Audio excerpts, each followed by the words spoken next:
sorry. Today is Tuesday, February 15th at 8:30 a.m. I'd like to welcome my fellow commissioners, staff, guests, everyone who is watching from home. Thank you so much for taking your time to join our Finance and Fiscal Resources Committee meeting this morning. With that, I will move to public comment. Is there any public that has comments for the Finance and Fiscal Resources Committee this morning? Seeing none, I will close public comment. That will bring us to the consent agenda. Is there a motion to approve the consent agenda?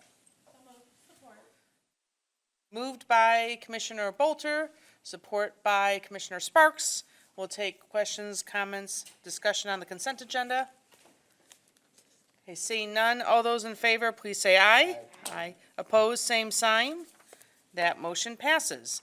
That brings us to item number 3 from the Health Department. Al? Yes. Let me work my way through my agenda here. All right.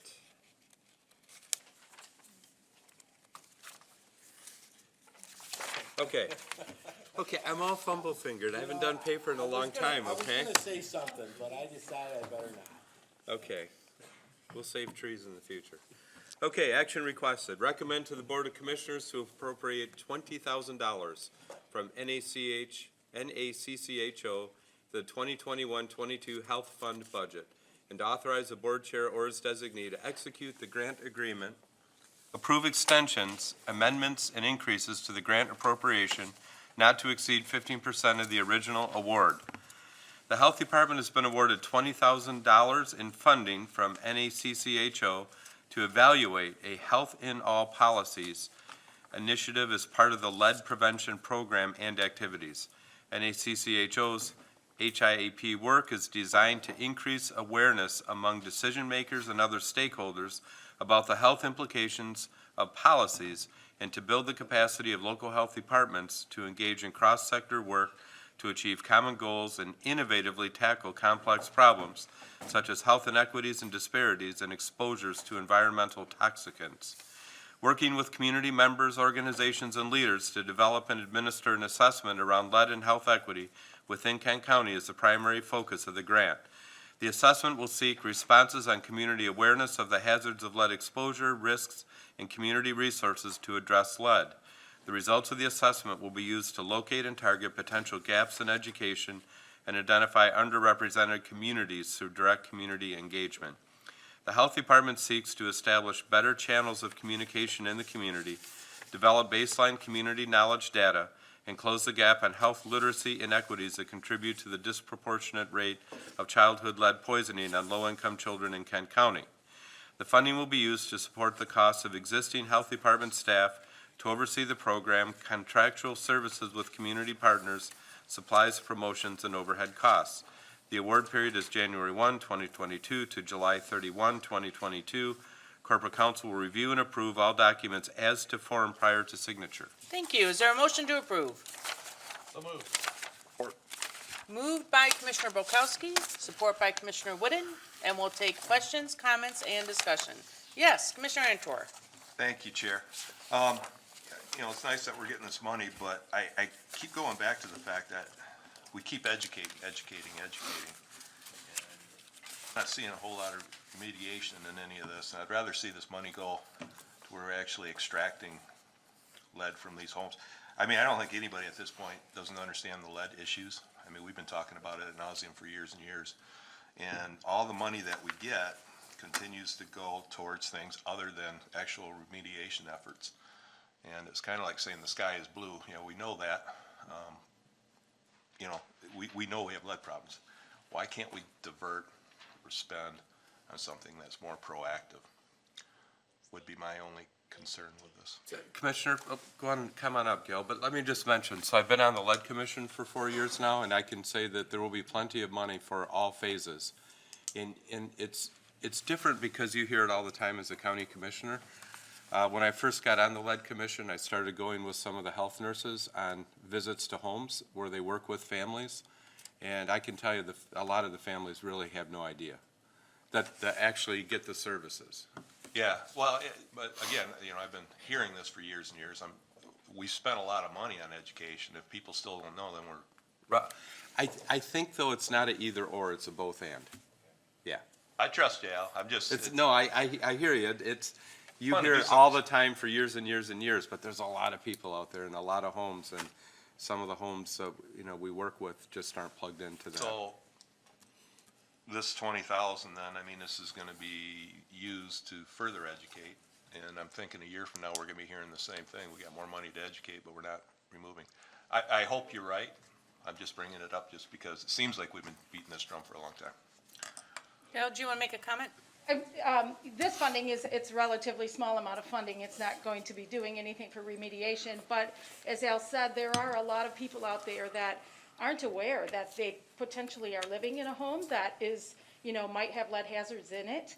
And so this is, you know, targeted money to do outreach, to, you know, do an assessment to figure out where we need to be targeting that education component to let them know, so that then we can get them connected to the remediation. So it's, you know, like you said, it's, and, you know, it's not one or the other. You have to get them educated first, and then we get them connected to the remediation. I do appreciate that. I understand the theory behind it. It just seems like we're educating every year, and if we're not getting through, maybe we have to change our education efforts to, I don't know, get it into those neighborhoods where they need it. I don't know, it just seems that way to me. In the health department, you know, that the work and the staff that we have really aren't the people who do the remediation. So Right. anytime funding comes from us to you to approve, it's going to probably either be on doing the lead assessments in the homes or doing the outreach and the case management to make sure and to, you know, follow these children through to make sure that their blood leads are coming down. So that the majority of the money coming there, you know, coming to the health department is going to be in those areas, not in the remediation. Yeah, I understand. Thank you. I appreciate it. Thanks, Al. Okay, Commissioner Wooden? Thank you, Chair. I would just, you know, at least pose the fact that there are some things that we understand in concept, but we really don't look at the fine details until it's in front of us. You know, for instance, I've always known that lead in homes is a hazard, but I never once thought to pay attention to the details around that hazard until I lived in a home that I anticipated having a small child in. And so that also could be why a constant stream of education funding is important, so that you're educating the target audience when they are at a point when it's very pertinent to them. I was just throwing that out there. Okay, Commissioner Bolter? Thank you, Madam Chair. Just one clarification. This is a grant coming to us from another organization. They dictate how the funding is spent. It's not like money's coming in and then we get to decide how we want to spend it. Is that correct? Correct. Okay, and then the second question, could we focus, since we did do the lead action effort a couple of years ago, could we focus on trying to draw down more remediation grants in that effort? I mean, I agree with Commissioner Antor. I understand where he's coming from, but maybe we could double up our efforts to get remediation funds as well. Thank you. Hey, Commissioner Bukowski? Thank you, Chair. Yeah, I too will jump on the agreement with Commissioner Antor wagon this morning that I definitely believe that the Health Department wants to get this done. And so, I don't know if it's my first request for a special of order of business today, or just to really look at those issues you mentioned, Al, like what is the all-in? And let's just all in and get it done. Because, I mean, there's a lot of issues going on. I think it was mentioned on the record as opposed to a conversation that, again, that a lot of the housing with lead is old. And the housing with lead, since it's old, can be cheap. And cheap housing in our community is at such a premium. And so if people are in cheap housing, they may not complain about lead because they have nowhere else to go. And so, I mean, there's a lot of dynamics in this. And so, again, to have the opportunity for us to see how this tiny little $20,000 grant from afar impacts the other evaluation that's going on and the outreach, because this is not even a tip of an iceberg based on our community's efforts. So I would love to see that bigger picture. I know you've sent it to us in big reports. I like maybe 10 PowerPoint slides. That's my, I'll just say, if we can boil it down to that, that'd be awesome. Maybe 11 slides. Commissioner Morgan? Thank you, Ben. I want to follow up with Commissioner Volkowski. Hey, first of all, congratulations on your new responsibilities at the Health Department. Wish you well. Good luck. We've been at this a while, like everybody knows. It seems like it's a little bit piecemeal to me. It comes, it goes, and it's hard for me to track exactly where we are and if we're making progress. So can we at least kind of get a summary of where we're at? It started with the lead abatement committee years ago, and these little, grants come through, but I just don't, it's hard for me to get a bigger picture of exactly what we're doing here, so. We'll get an assessment of where we're at, and then you can look at that and decide if you want a special order of business from there. That would be helpful for me. Right. So, Don't look to well, look to thank the you. other chair. All right, anyone else? All right, seeing none, all those in favor, please say aye. Aye. Opposed, same sign. That motion passes. That brings us to item number 4 from the Sheriff's Office. Al? Action requested, recommend to the Board of Commissioners to accept a $25,505 Emergency Management Performance Grant, supplemental award from the Michigan State Police Emergency Management and Homeland Security Division, and to authorize the board chair or designee to execute the grant agreement, approve extensions, amendments, and increases to the grant appropriation not to exceed 15% of the original award. The Michigan State Police Emergency Management and Homeland Security Division provides, under the EMPG, on an annual basis, federal pass-through funds for the development and maintenance of an emergency management program capable of protecting life, property, and vital infrastructure in times of disaster or emergency. The Michigan State Police Emergency Management and Homeland Security Division originally awarded the county $53,136, which was appropriated via Board Resolution 910-2090 as part of the 2021 budget process. Subsequently, the state awarded an additional $25,505 to the county, bringing the total award to $78,641. The funding will be used to pay a portion of the emergency manager's wages and benefits incurred for fiscal year 2020 to 2021, and supplant funding previously provided via the 2021 general fund budget. The grant period is October 2020 to September 30, 2021, per the grant agreement. Corporate Counsel will review and approve all documents as to form. Thank you. Okay, moved by Commissioner Morgan and support by Commissioner Antor. We'll take questions, comments, and discussion. Yes, Commissioner Morgan. Morning. So this is to pay retro, some wage benefits. These costs are already incurred and we're just this is a reimbursement plan? So these costs are incurred. Good morning. Good morning. Good morning. And I think you guys all know Matt Grosher, who's the emergency manager. Yes, we do. Well deserved of being paid for the entire year. Yeah. This It's time- just how much. Next you year's know. sketchy. We're gonna see how that goes. But, so this is every year, some of the money comes out of the sheriff's office budget, our budget, and some of the money comes from this grant to, pay salaries of Matt Grosher. After the initial award and after our budget was set, and actually subsequent to the actual grant period, we were notified of supplemental funds. So this is actually, in a roundabout way, going back to offset cost otherwise expended out of the sheriff's office general fund to pay his wages. So he doesn't get any more wages. We don't get any more money to spend. It just ends up basically in laps as it comes forward. Yeah. But he did a really good job last year. Yeah, I think Matt does a nice job, so. Okay, anyone else? All right, seeing none, all those in favor, please say aye. Aye. Opposed, same sign. That motion passes. That brings us to item number 5, also from the Sheriff's Office. Al?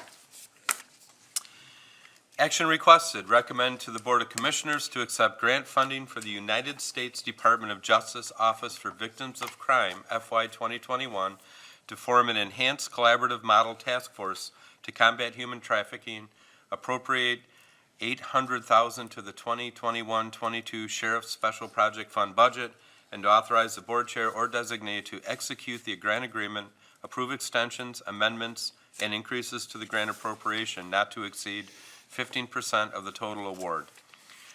The Sheriff's Office wishes to accept a grant from the United States Department of Justice to spearhead the law enforcement element in the fight to eliminate human trafficking in the amount of $750,000. The task force will be a victim-centered, trauma-informed, collaborative approach. This will include collaboration with Solutions to End Exploitation, or SEE, a local nonprofit, and the Salvation Army, which also has received a $750,000 grant through the same agency. The designated grant funds will be used to provide an existing Kent County Sheriff's Office lieutenant to oversee the formation and daily operation of the task force and grant compliance, mandatory OVC training, and associated travel supplies and vehicle costs, community and police awareness and training, investigative costs, and the C subaward agreement of $191,607. In addition, an in-kind match in the amount of $50,000 for the first year and a total of $250,000 over the 3-year period will be incurred for detectives currently on staff and charged to the general fund as they assist in performing investigations. These expenses and the corresponding budget will be transferred from the Sheriff's General Fund budget to the Special Project Fund budget. An additional vehicle will be purchased and added to the fleet inventory. The grant period runs from 10/1/2021 through 9/30/2024. Corporate Counsel will review and approve all documents as to form. Thank you. Is there a motion to approve? Support. Okay, moved by Commissioner Sparks, supported by Commissioner Bulkowski. We'll take questions, comments, and discussion. We'll start with Commissioner Wooden. Thank you, Chair. 2 quick questions. One, I didn't see it's a small one. I didn't see what OVC means. It's an acronym. That just was something that I was curious about. And 2, because of the county sheriff's jurisdiction in law enforcement largely being outside of the 6 cities, is that what the task force is going to cover, or is it going to cover the entire county? Yeah, so, I didn't understand your first question. OVC, the acronym, OVC. that said mandatory OVC training. I was just wondering what OVC meant. I don't know. What does it? Office Victims of Crime. Understood. Oh, VC. You were saying, I thought you were saying BC, and I was like, I don't know. Okay, all right. So this is a formation grant, if you can kind of think of it that way. So the task over these 3 years is to determine what our best approach is going to be countywide. So part of that's going to be some awareness training that will cover every law enforcement officer in Kent County and maybe a little bit beyond Kent County. That's going to help us develop interview skill sets that might elicit the answers from people who are being trafficked. More than did you commit a crime, but what's going on with you, and trying to develop an approach that would best suit that person to get that kind of information, and then the subsequent support needed once we do get the information. So it would be initial training for law enforcement, also for corrections staff, because it doesn't matter if they've already been convicted of a crime, they may be in jail and at the first moment willing to talk to us. But then also more intense investigations, they can be very complicated. So we have a lieutenant, and I'm actually going to introduce him. Go ahead and introduce yourself. My name is Jason Richards. Jason's been with the department for 20 plus years. 22 years, and he's been in a detective unit for most of them. So he's going to work with area detectives to develop special skills to be able to do these investigations, or he may lead a task force doing a particular larger investigation. Grant's very flexible in how we use that law enforcement time. He's also going to do the work to coordinate the grant, so the reporting, the things that we need to do to make sure we're staying in alignment with the grant. 3-year grant period, as the thing mentioned, it's coordinated with other groups. Right now it's Salvation Army and SEE, but it also has some openings to bring in other nonprofits as might be necessary. And our largest hope is that this is continued to an implementation grant after this grant period. So we'll have to stay tuned to that and see what's needed in the area. But we are working very closely with other areas too. Okay, Commissioner Antor? Thank you, Chair. Good morning, Sheriff. This is great. This is money that is so much needed, because that's such a tough crime. And it's really tough, I think, to ferret out those individuals that participate in human trafficking. It's kind of a dark ops crime that people don't talk about a whole lot. And I know it takes information generally from the public to start this, to say, hey, I got a suspect, or something's not right over here in this house or this area. Do you guys work, it seems like a lot of information would be coming out of maybe like Crime Stoppers or Silent Observer on those types of things. Is that something, and to that end, sometimes that's not even good enough. Is there a way of incentivizing information? If people are gonna finally come out and talk about it, is there a way of kind of enticing them further through some sort of grant or money from the sheriff's department? I know it sounds kind of hinky, but sometimes that's what it takes. We do have the ability to manage some circumstances with confidential informants. Typically, in this kind of case, it's trying to get people to a place where they're safe and they're feeling supported, and then they can move forward, and then they become more and more solid on being able to testify against somebody who may have been victimizing. Once one person does, it generally opens up the fact that this is happening as a pattern. So we're kind of hoping to work with it that way, to create that safe zone, to be very trauma informed. But I will say human trafficking is the one thing many of us, larger communities grapple with, because our statistics do not support a huge law enforcement effort. I think the last time we checked, over the course of last year, we had 9 instances where we received tips on human trafficking. Only 9 cases, and in our caseload, that's a very small percentage. But we know more are out there. We know more are out there because we see all the places in our community that they're probably being victimized. So that we think this is an even more important grant in the fact that nobody's identifying themselves as needing help. So very excited. We've worked very hard to get this grant. It's been over 2 years. This is our second attempt at the grant. And when we learned that we were being awarded the grant, I was very hopeful that this was a very big step in our community towards taking a bite out of human trafficking. I think you hit on it when you said you had 9 cases, you know more is out there. I think people don't think of West Michigan as a place where you can have that, but I think it's prevalent here just like it is across the country. It's a horrible problem. And I can guarantee you it's happening here. there's no question about it. And Yeah. I'm hoping that, Jason, I'm looking forward to seeing some success, because if that's like, you know, in my mind, one of the worst things, and it's not just kids, but it's all age. It's just a horrible crime. So. And I do just want to say one more thing. We work very closely with the Child Advocacy Center. In fact, we have 2.5 detectives that are signed down there full-time. And this is a very similar approach to Child Advocacy Center, where you support their needs and then kind of work your way. Some of these victims are children.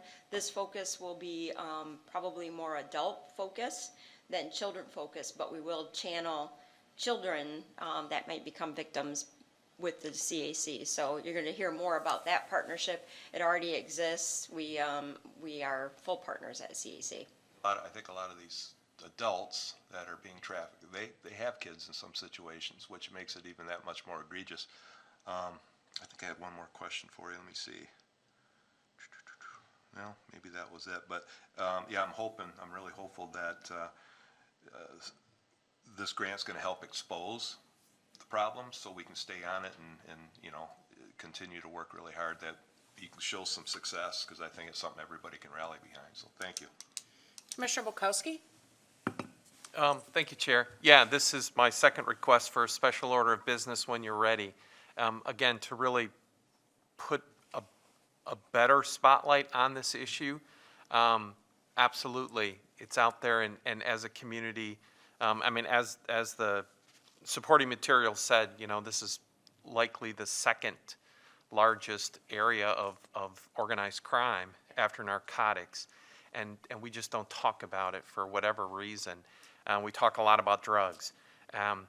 So absolutely, and before COVID, I had the opportunity to work with a group focused on the missing and murdered Indigenous women, because that, again, is a huge issue on native lands, and then folks are trafficked into cities and other places. So absolutely to move forward on this. And my biggest encouragement is that in 3 years, when this planning grant is done, we can't wait for the so-called wisdom from Washington to support this. I believe we have enough dollars to support this, and these are like things we have to prioritize as a commission, that let's just, again, what needs to be happening. And during the next 3 years, don't wait for I'm sure halfway through, you're going to have ideas that you could implement before the end of the 3 years. So please bring that forward. You know, the creativity of working with schools, awesome. This stuff to me is a much higher priority, at least for one vote. So please keep us informed and ask for what you need, because one person that we can prevent is a massive victory. So I'll leave it at that. This grant has a fair amount of flexibility to adapt to what we see as being needed towards the end of the grant period. And I might also add, Kent ISD received a grant position 18 months ago, right before, or right in the middle of kind of the COVID, and we are working very closely with them to align our work with their work, with C's work and United Way's work, Salvation Army's work, so that we're all working together and make sure we're getting every bit of service we can out of what we're already doing in our community. Sorry. Hey, Commissioner Sparks. Thank you, Madam Chair. I'm really excited about this grant. I've worked with the Salvation Army for the last few years, especially during their Human Trafficking Month, for awareness and a few events. So this is my district, so I'm very, very excited to get this grant. And thank you. I know that you will handle everything the way that it should be. Hey, Commissioner Morgan. Rather quickly, good morning, Sheriff. We have an awareness campaign going out at the airport at the Ford, so don't forget about us at the Ford. Noted. Lieutenant, you're Noted. just letting you know, and it's nice to know that the Ford is a little ahead of the curve on some of these issues, so. Thank you.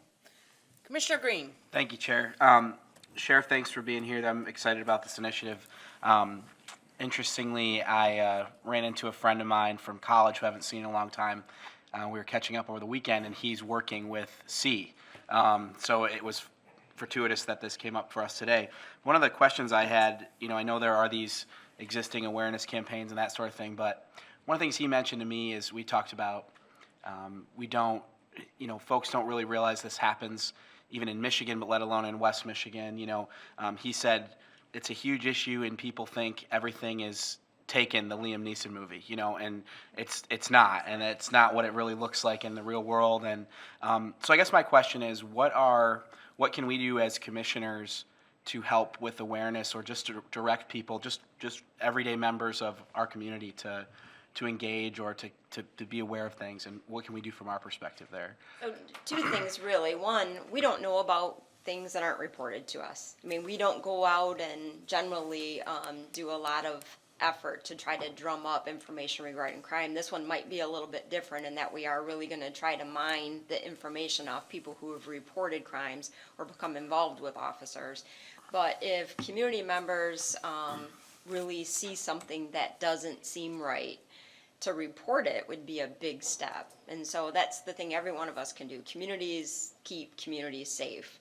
So that would be the one thing. And the other thing is really directing people's charity donations to nonprofits that help support these individuals once they've kind of separated themselves from this life of crime.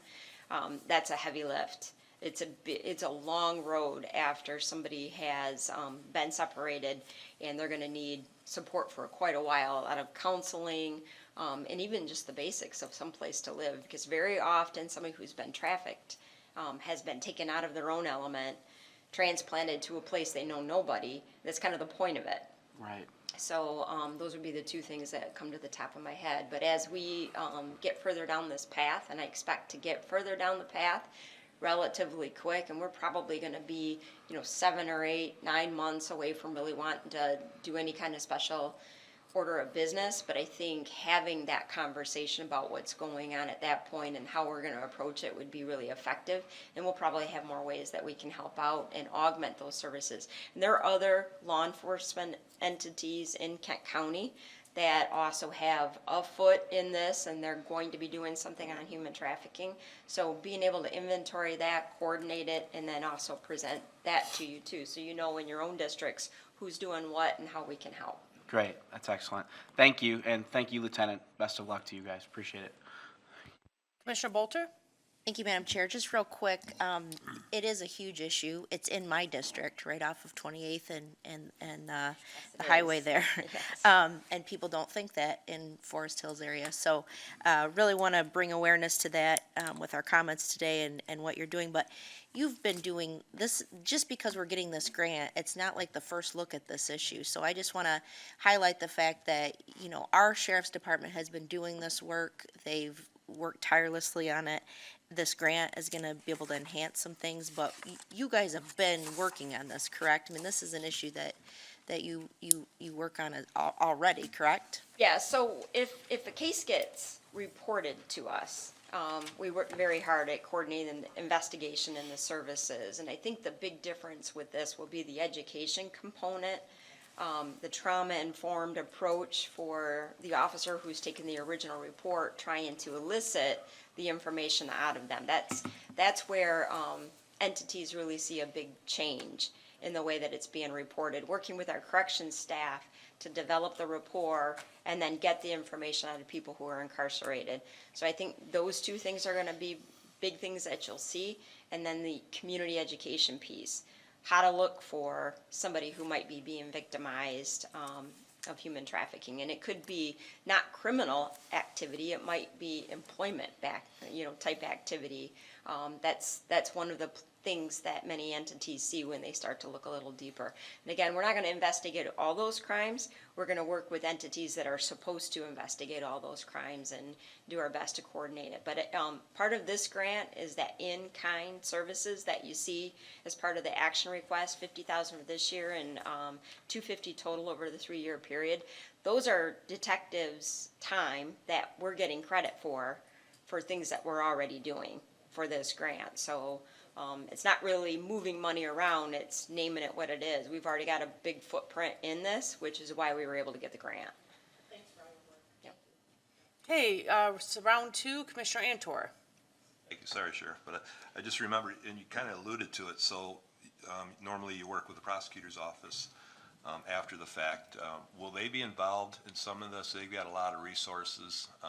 I'm really just so excited about the idea of maybe Kent County becoming the model organization with everybody involved to make a difference here, to really focus on this, to try to be people that, or an organization that takes it to the next level. And so other communities can see what we do in Kent County, because we know we scare them out of here, they're gonna go someplace else if we don't have them. We need to develop something that they can use around the state and really take a bite out of this. And so I know you can't tip your hand on everything you're strategizing and stuff, but it seems like the prosecutor's office has a vested interest and they have resources to help prior to, and I'm just assuming that.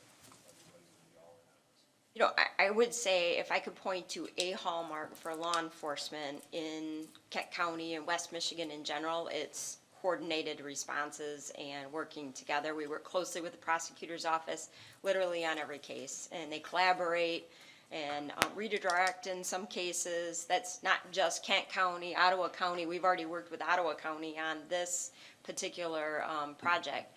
So that is why we get grant money, because they know we're not gonna just one and done it.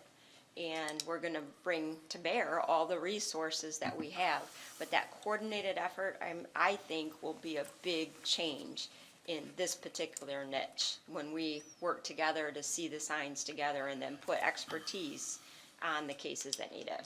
Well, I'd like to see all of our success in the next year also be put out there by our information director or whoever, to let people know we're getting people, so then they're reading these articles, they're hearing about it on the news, that all of a sudden they're gonna be woke to the fact that we have something going on here. And so, thank you so much for your work on this. How about just a minute or two on the coordination part? We talk about collaboration with C and with the Salvation Army. What does that look like, and explain their roles in the collaboration? Are you that far yet? Go ahead, Jason, come on up.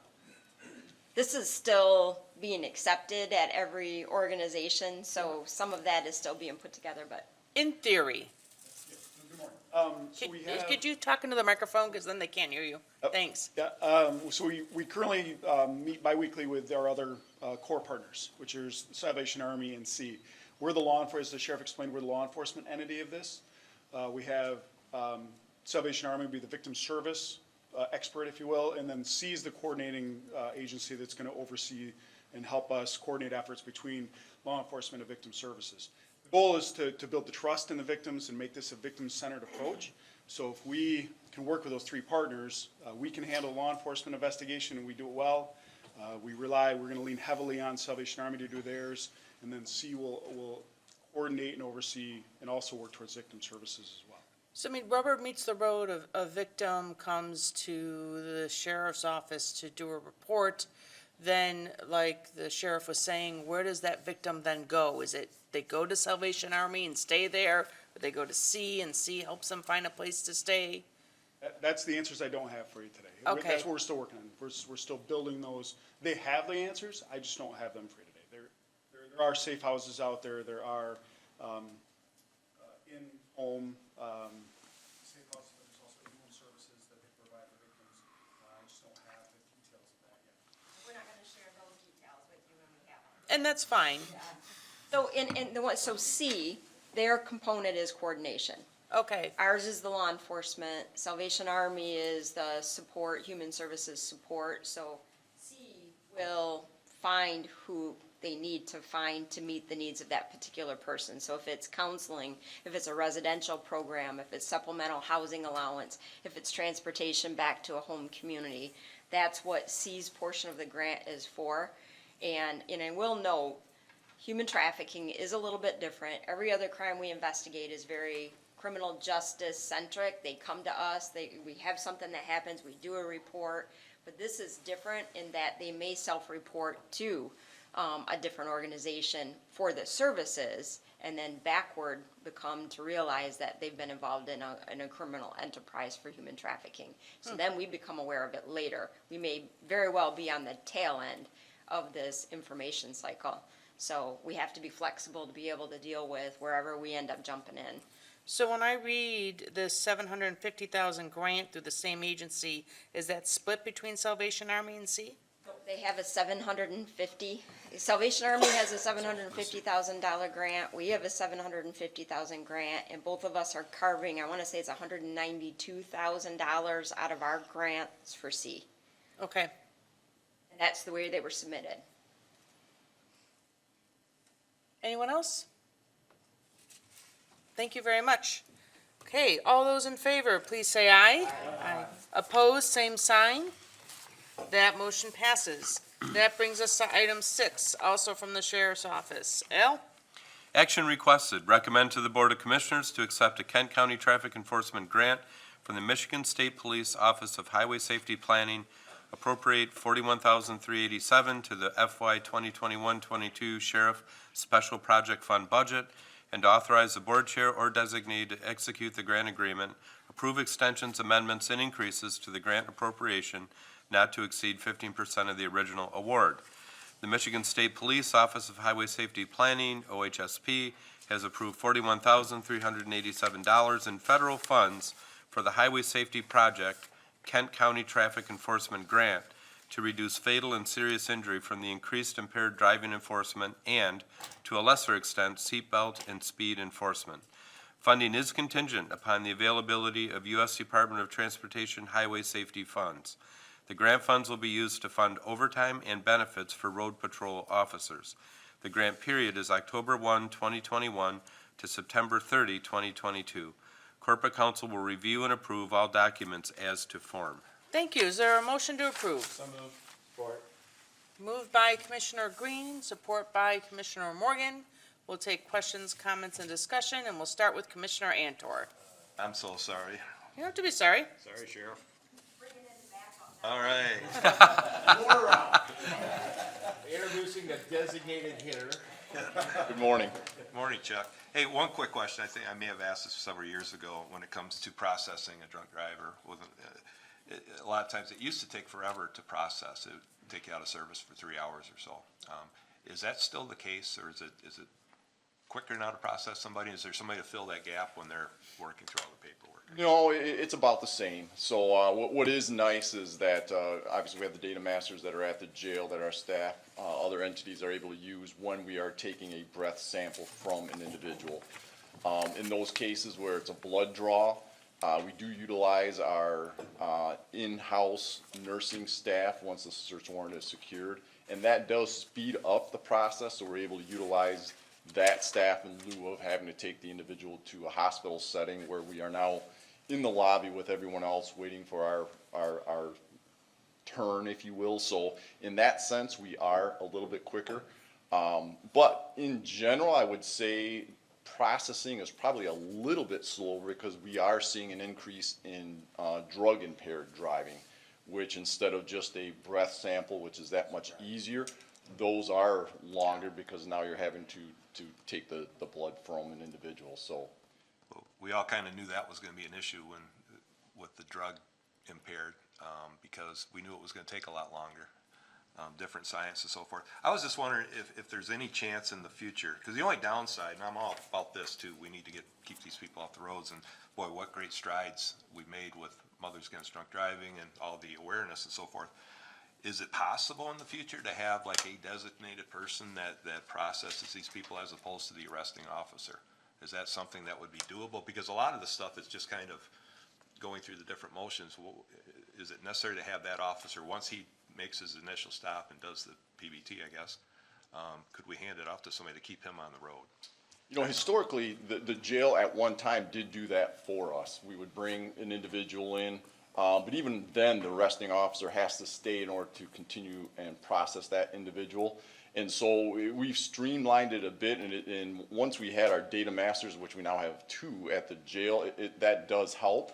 The complexity does come in when it's the drugs, and we do have experts, if you will, that will come in and assist arresting officers. They'll actually meet them at the jail, because when you're trying to substantiate that a person is currently under the influence of drugs, you need to do many more things that only certain people are trained to be able to elicit and identify those responses. So in that sense, the arresting officer could be relieved, and that person could be coming from home, in fact, to be able to support that officer. So depending on the circumstances, that is the case. Thank you very much. Commissioner Morgan? Thank you. Good morning. Good morning. We've been at this seatbelt enforcement for a long time now. Have we actually made any impact on it? I know that you used to advertise, hey, you're going to be at Wolverine Boulevard and 10 Mile today. And I still see people pulled over for seatbelt. And I'm just wondering, are we making any progress on the seatbelt issue? Because out in the street, you know, I notice some people get those cheaters that they can, you know, just stop, you know, the alarm from going off and not wear their seatbelt. So, Right. You know, it's hit and miss. And we do use this grant for seatbelt enforcement. However, in comparison to years past, it is not the main focus that it was. You know, it's preaching to the choir. We're always going to support safety. We're always going to try to educate that it's the best option. But we all know we'll pull up on the scene, and it's very obvious, very clear that individuals were not wearing a seatbelt, and there's catastrophic injuries as a result. So it's free choice, and I think we've all seen as a result of that. But we will continue to strive and try to get the public to wear that seatbelt, and whether that's through enforcement or education, we'll definitely make the attempt. yeah, it sounds like a lot has been shifted to the under the influence type of situation. So, thank you. Dangerous. Well, while we're talking impaired driving, let's just chat a bit about, now that marijuana is legal, is there an impairment with marijuana in driving, or is that, where is that for a status? Yes. So anytime that you're under the influence of a substance, you're potentially driving illegally. Marijuana is no different. And so even though it's able to be consumed, it still has to be consumed within the proper time frame. And that's where the difficulty comes in, because Although there's been some pilots, of which we have participated in, with trying to use much like a preliminary breath test out on the street, they're trying to work on establishing the technology for the same type of instrument for the use of drugs, for the use of identifying whether you're currently impaired under the influence of marijuana. That instrument, that device has not been identified as of yet. The standard has not yet been identified, but that is the goal. And that is where that expert that I was talking about previously comes into play, because there are different tests that that individual put the driver through to substantiate and support the fact that they're currently under the influence of a drug versus just having a drug in the system that may or may not be impairing them. So can someone be pulled over tomorrow for something like this and be identified? Yes. Okay. Yes. Even previous to the legalization, if you will, of marijuana, there's always been tests and sobriety evaluations to identify whether someone was impaired or not. And this particular grant is that as well? It's impaired, alcohol impaired, drug use impaired? Because it doesn't specifically say alcohol, even though our questions have been predominantly focused on that. It's impaired driving, and that's all forms of impaired. Exactly. Alcohol, drugs, if you're under the influence and it's having an impact on your driving, this grant would be the focus of that investigation. Okay. Any other questions? All right, seeing none, all those in favor, please say aye. Aye. Opposed, same sign. That motion passes. That will bring us to item number 7 from Fiscal Services. Al? Action requested, recommend to the Board of Commissioners to appropriate an additional $83,425 to the 2021 Lodging Excise Tax Fund budget.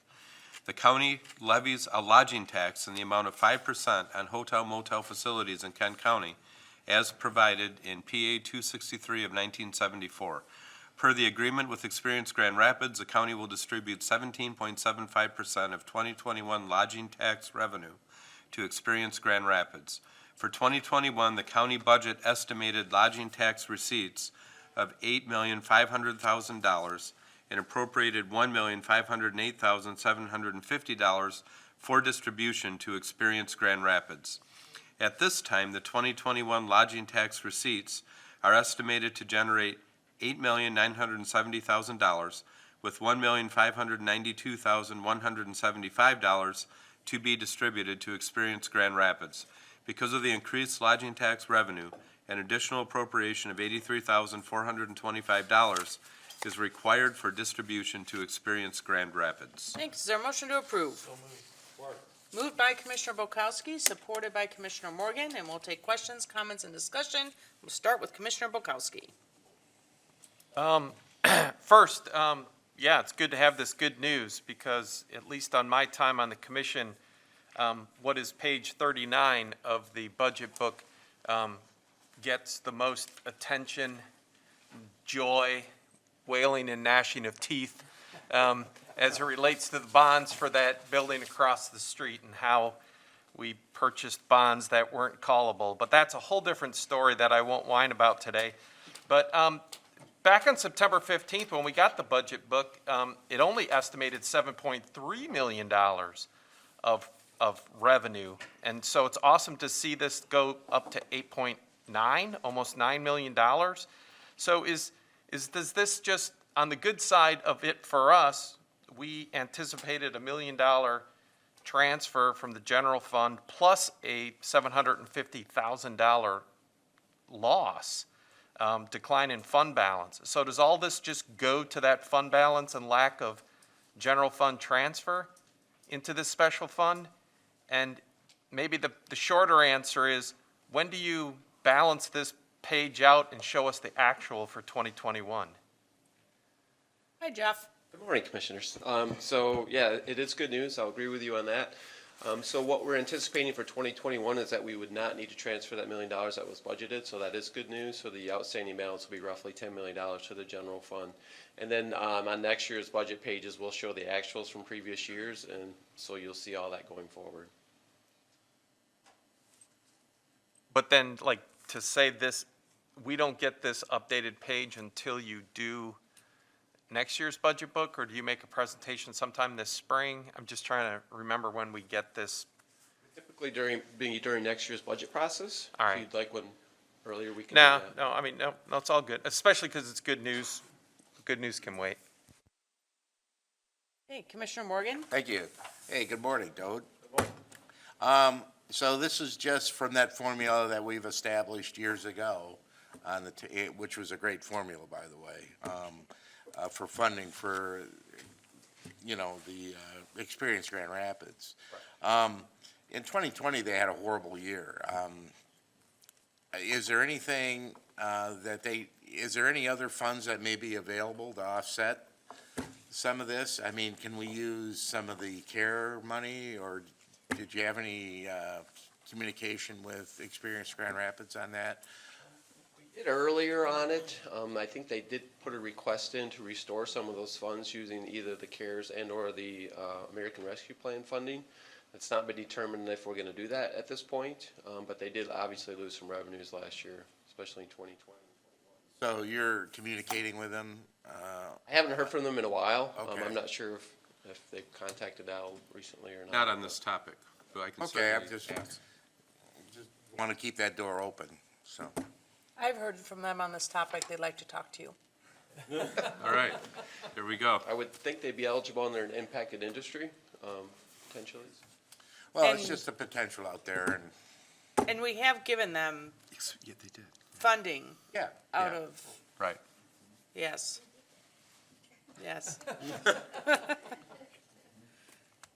All right, anyone else? Okay, seeing none, all those in favor, please say aye. Aye. Opposed, same sign. That motion passes. That will bring us to Commissioner Miscellaneous this morning. Is there any Commissioner Miscellaneous? Yes, Commissioner Antor. All right, gonna circle back a little bit to this human trafficking ban. Really excited, as I've alluded to, about this. I didn't ask the sheriff this question, but I think as we take this on here in the county, now that we're investing in this, I would like to see the penal part of this. What are the punishments for this type of crime? And I'm not asking a question of the sheriff here, but to make sure that, if, sometimes if things, turn out to be more of a slap on the wrist for some things, that's why you're gonna see people continue to do it. Like the prostitution, for instance, is something that historically was never, it wasn't ever a huge stigma or a penalty, and that's why you always continue to see it. I'd like to see, or at least Al and Diane, to look at what the current penalties are for this type of activity, and to see if potentially the legislature could get involved to maybe increase the penalties if they're not sufficient enough, because I think you can see by at this, table here, all the interest in this. And I think if there is a situation where it's not that big of a deal as far as the penalty piece, maybe we should look into that. So it's not really a question, but just something we want to further look into. Thank you. Yes, Commissioner Morgan. Yeah, just to follow up, it just seems like the slime kind of goes to the point of least resistance, and I'm wondering if this should be more of a regional or some kind of approach that's coordinated, because what's gonna happen if we get really good at this, they're just gonna move next door or whatever. So I think that we really need to look at a regional approach to this as we get going, and maybe, this could be a start, as a pilot project other places, so. Yes, Commissioner Bukowski. Yeah, and to really see the breadth of this issue, because where prostitution is is yes, a very serious component of this, there's also the white collar aspect of this. And this is not to make fun of a national retailer, but, Walmart was successfully prosecuted for importing people from Eastern Europe and basically human trafficking them to clean their stores. And because they were illegal, again, we know the stories. If you're illegal, businesses can put a boot on your head and you're not going to report it to the sheriff because you're going to get deported. So again, prostitution is an absolutely horrific part of this, there's a lot of white collar aspects of this as well. So when we talk about human trafficking, it's a lot of people taking advantage of other people. So let's look at the region, let's look at the different components of this, and let's be all in. So, yeah, thank you. Thanks, Dave. I do appreciate that. And the part that's the most egregious in my mind is when you have underage kids being forced into that. And that's, so it's all of the above. No question. No question on that. Okay, anyone else for Commissioner Miscellaneous this morning? All right, seeing none, we are adjourned. Our next meeting is Tuesday, March 1st.